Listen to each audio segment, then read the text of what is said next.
Okay, so today is officially day two.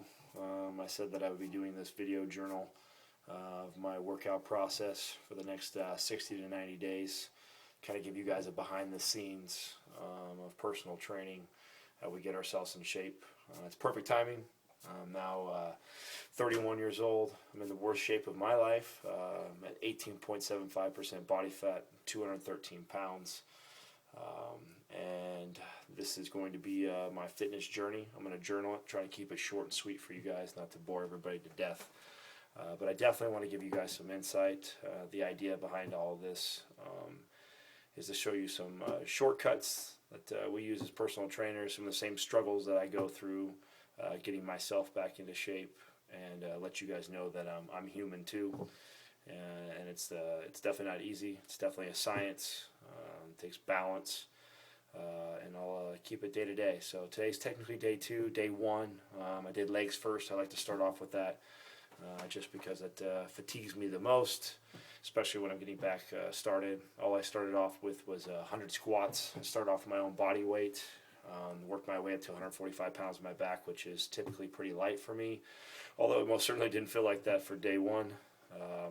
My legs were already feeling it before I was even finished with the 100 squats. I went on after that to do walking lunges with just my own body weight. I didn't even complete my third set before my legs started to cramp and give out to me. After that, I finished up on some windmills, some foam rolling and stretching. Did 15 minutes of cardio and pretty much called it a day. Probably spent about 45 minutes in the gym for the first time. So overall, my workout, I'd probably rate it 6. Probably rate my diet a 7. For the day. The reason why that is just because there was some times where I did eat out, although I made healthy choices and ate all clean food. One of my mottos is if I didn't make it, it's cheating. So I consider that probably a 7, and my workout is 6, just because it was only about 45 minutes and probably about 40 to 50% intensity. But something always to keep in mind when you're first getting started, getting back, it doesn't take very much. In fact, being really sore is a sign of overtraining. The body doesn't need to be shocked that much. It's truly a balance. Another reason why I didn't push really hard when I first came out the gates is I didn't have the calories to support it. If you're not eating enough food and you go in there and you work out super hard, you risk sacrificing muscle along with burning fat. So finding that right balance is key. So on to day two. Day two, I started off with an arm workout.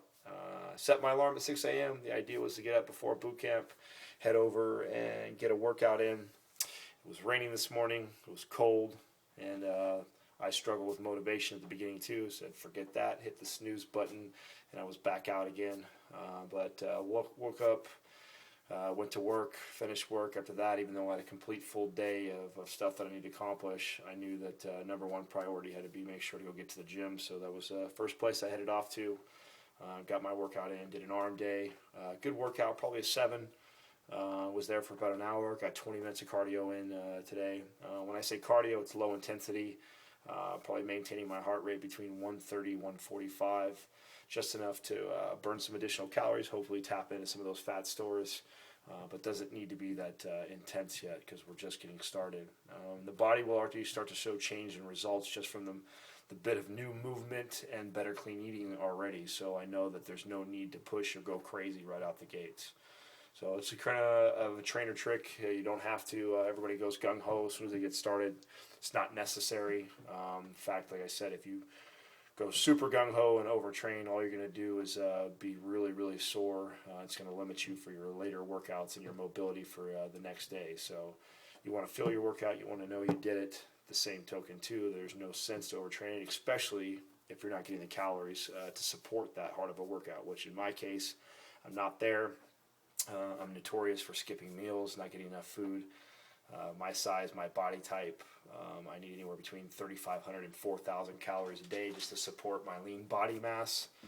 And my ultimate goal with this 18.7% body fat is to drop down to single digits if possible, or get pretty close to that. And along the way, I'd like to even add muscle. So it's probably one of the hardest things to do is when you're putting your body into a catabolic stage and eating away at the fat, is to actually build muscle at the same time. It's nearly impossible, but it can be done. It takes time, takes a lot of discipline when it comes to eating.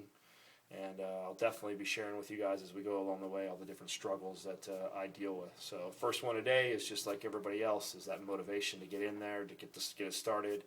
I'm weak. I'm curling half the weight that I'm used to on the side with all the women and the silver weights, which is always embarrassing and never fun, especially being the trainer. So we persevered. We made it through. Day one, day two is officially in the books. Once a week I'll give you guys an update of my physique and where I look. So after this clip I'll show you a quick clip of me with my shirt off, which is not fun to show you guys at the beginning of this process. So I look forward to the end.